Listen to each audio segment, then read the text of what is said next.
എല്ലാവരും ഒരു കാര്യം ശ്രദ്ധിക്കുക. നമ്മളിപ്പോൾ ഈ സ്വർണ്ണവില എന്ന് പറയുന്നത് ഓരോ ദിവസവും സാധാരണ ആദ്യമൊക്കെ 5 രൂപ 10 രൂപയൊക്കെയാണ് കൂടിയത്. ഇപ്പോൾ 500 1000 വെച്ചാണ് കൂടുന്നത്. അപ്പോൾ ഇതിങ്ങനെ 2 ലക്ഷം രൂപയാവുന്നതാണ് ഇപ്പോൾ പെട്ടെന്നൊരു തീരുമാനങ്ങൾ മിനിയാന്ന് പറയേണ്ടത്. 2 ലക്ഷം രൂപയിൽ അത് മുകളിലേക്ക് പോകും എന്നാണ് പറയണത്.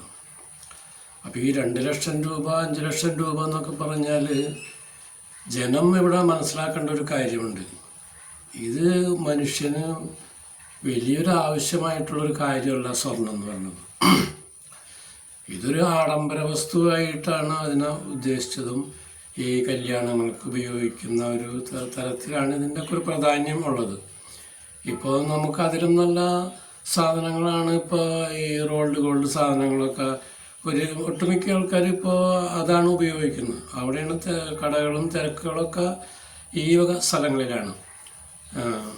അപ്പോൾ വെള്ളി ആഭരണങ്ങൾ എന്ന് പറയുമ്പോൾ അതൊക്കെ ശരീരത്തിനൊക്കെ നല്ലൊരു ഇത് കിട്ടുന്ന ഒരു ഇതാണ്.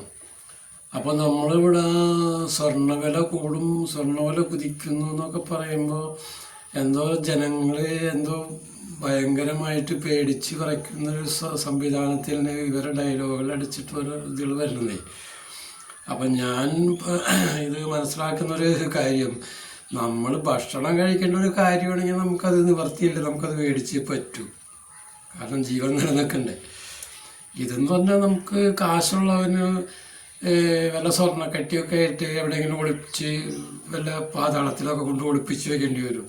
സാധാരണ ഒരുവിധ സ്ഥലങ്ങളിലായാലും ജനങ്ങൾ കള്ളന്മാർ പെരുക്കുന്നതും കൊലകൾ കൂടുന്നതും വിഷമങ്ങൾ ഉണ്ടാകുന്നതും കുത്തിക്കൊല വെട്ടിക്കൊല ഇതൊക്കെ ഈ സ്വർണ്ണത്തിൻ്റെ വില കുതിച്ചുയർന്ന് ഇങ്ങനെ എത്തിക്കഴിഞ്ഞാൽ ഉണ്ടാകുന്ന സംഭവം അങ്ങനെയാണ്.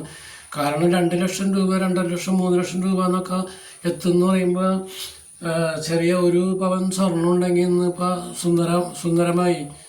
മറ്റേതൊരു പവൻ സ്വർണ്ണം എന്ന് പറഞ്ഞാൽ നമ്മുടെ ഓർമ്മകളിൽ നമ്മുടെ കാലങ്ങളിലൊക്കെ എന്ന് വെച്ചാൽ 10,000 തുടങ്ങിയിട്ട് മുകളിലേക്ക് ഒരു 30 വരെയൊക്കെ ആയിട്ടുള്ളൂ.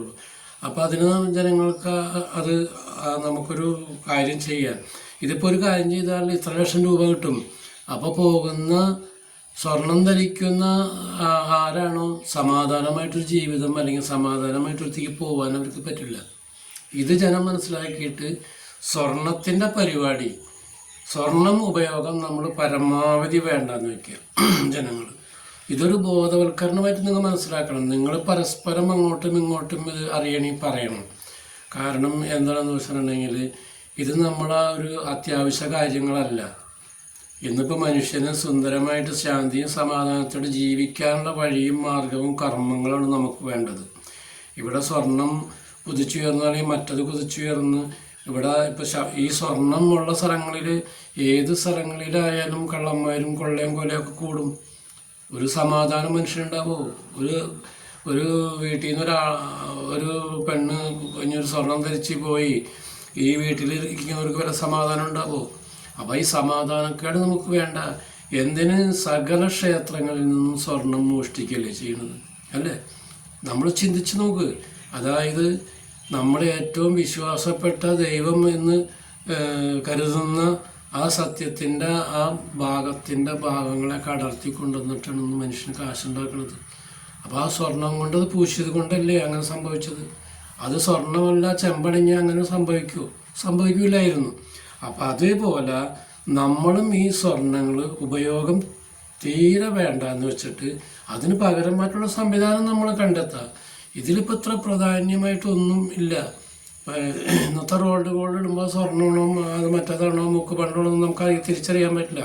അതേ തരത്തിലുള്ള പണിപ്പാടുകളിലാണ് ഇന്ന് ഇറങ്ങുന്നത്. അത് മനുഷ്യന് ഉപയോഗിച്ചാൽ അതാണ് നമുക്ക് സുരക്ഷിതം. അപ്പോൾ അതുകൊണ്ട് സർവ്വജനങ്ങളും ഈ സ്വർണത്തിൻ്റെ പരിപാടി നമ്മൾ പൂർണ്ണമായിട്ടും നിരോധിച്ച് വേണ്ടെന്ന് വയ്ക്കണം. ഉപയോഗം നമുക്ക് വേണ്ട.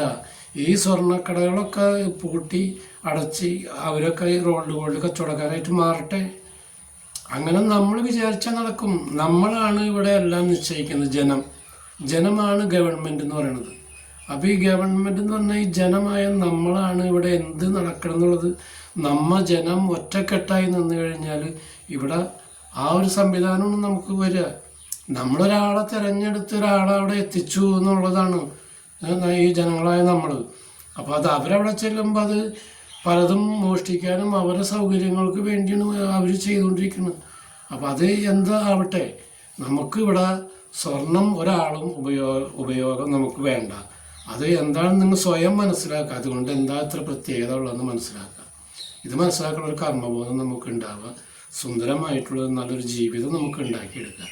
അതാണ് നമുക്ക് വേണ്ടത്. അതിൻ്റെ സ്വർണ്ണമിട്ട് മാളികയിലേക്ക് കയറിയിരിക്കുന്നതല്ല നമ്മുടെ കർമ്മവും കാര്യങ്ങളും ഇട്ട്. ഇത് നിങ്ങളൊരു അറിവായിട്ട് നിങ്ങൾ എടുക്കണം. ഞാൻ അപേക്ഷിക്കുകയാണ് എല്ലാവരോടും.